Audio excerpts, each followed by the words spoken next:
Medicines use చేసే వాళ్ళ diet ఎలా ఉండాలి? అంటే ఏ ఫుడ్స్ తినాలి, ఏ ఫుడ్స్ అవాయిడ్ చేస్తే మంచిది వాళ్ళకి? ఇది పథ్యం అంటాం మనం జనరల్గా, మనం పథ్యాపథ్యాలు అంటాం. ఆయుర్వేదిక్ మందులు అనే కాదమ్మా. జనరల్గా ఎట్లుంటుందంటే, ఇప్పుడు ప్రపంచవ్యాప్తంగా మనం ఏ విధంగా చూసుకున్నా పథ్యము అంటే ఏది తినకూడదు ఏది తినాలి అనేది మందును ఔషధాన్ని బట్టి కాదు, వ్యాధిని బట్టి ఉంటుంది.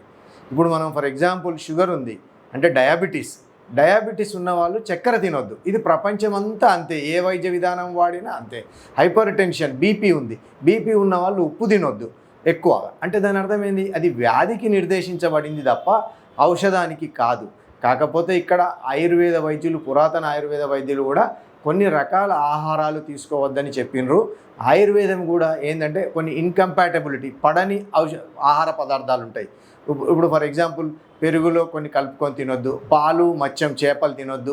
ఇన్కంపాటబుల్ ఫుడ్స్ అని ఆయుర్వేదంలో కొన్ని చెప్పబడ్డాయి, అదైతే తినకూడదు.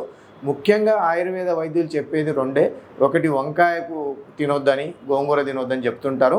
వీటి వల్ల ఏంటంటే ఆయుర్వేద ఔషధముల పనితనం తక్కువవుతుంది కాబట్టే తప్ప ఆయుర్వేద ఔషధములు వాడుతున్నప్పుడు భోజనంలో ఉంటుందని కాదమ్మా.